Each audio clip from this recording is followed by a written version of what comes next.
Hello everybody, my name is Jacqueline Duarte and this is my Module 6 exploratory presentation. What makes a society great? These are some of the things that I think are very important.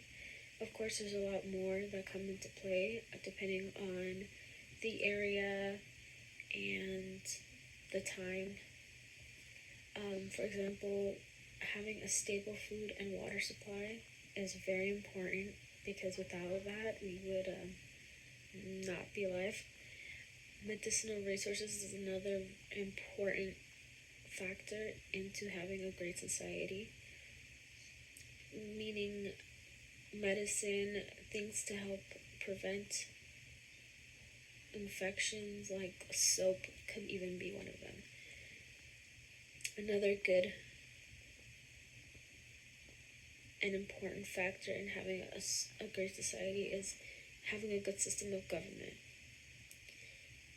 Also, to be self-sustaining, so not to rely on other countries or cities or anything like that. To be in a good geological location and strive towards a goal to be a better society. Nobody really wants to be in a society where they just want to be stagnant. And of course, having a source of unity, which could also be religion, but not everybody has a religion, so it can be volunteering at a local women's shelter. It could be things like that, as long as the society is united. The expectations and assumptions of both the medieval times and 21st century both have a very similar social structure.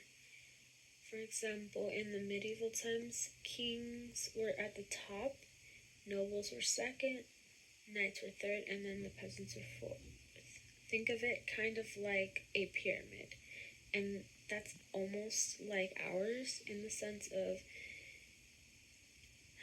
at the top it's going to be the upper class, and then the second it's going to be middle, third lower class, fourth underclass, and then fifth the poor.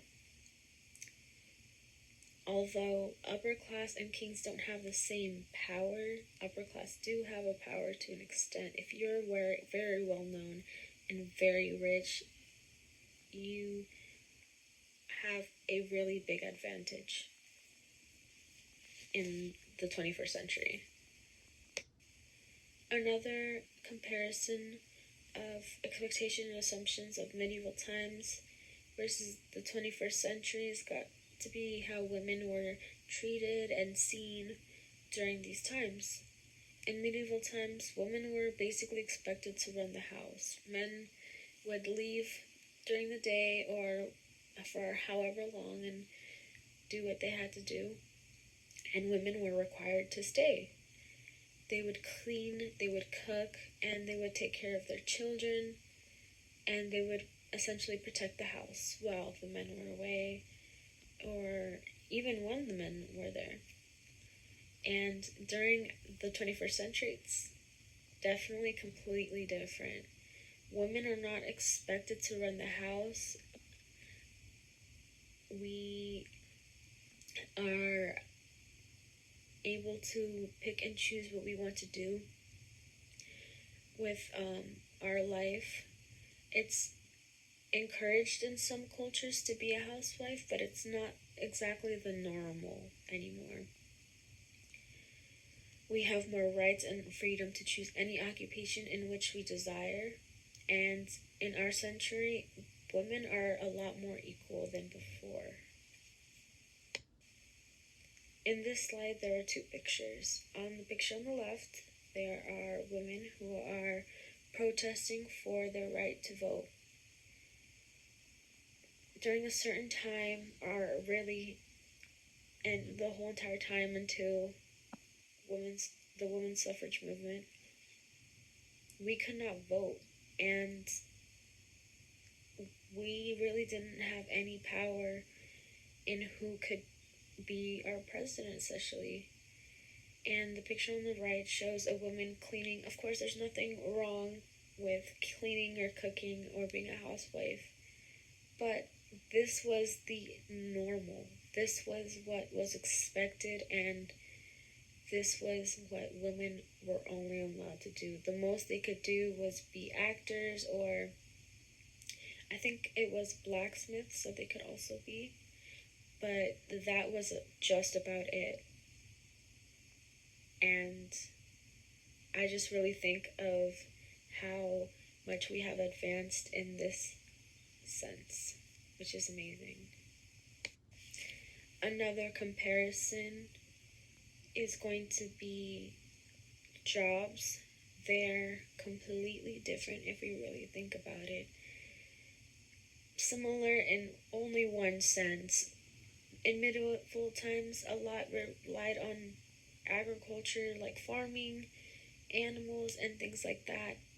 They had jobs such as doctors and salesmen, but that was not compared to how it is today. Today, in today's century, there are still jobs in agriculture, but our society is not really dependent on it to survive. So it's not normal. It's not the usual. Mostly there's jobs such as offices, lawyers, teachers, and there's also a lot of jobs right now in social media, which can be Instagram models, movie actors, anything you can think of, which is a lot different than how it was in the medieval times, because I'm pretty sure they did not have Instagram back then. In this slide, you can see how hard men are working. That guy on the floor is definitely thirsty, and they are really working hard in the field for their wage, basically. And on the picture on the right is all the social medias that people can use to work. For example, YouTube and TikTok is a lot newer, and a lot of people are using that as a job opportunity as well. Twitter, Facebook, things like that are definitely used as a job now, which is a lot different and is a little bit bizarre to me still. Alright guys, thank you so much for watching. I hope you guys have a good day. Enjoy.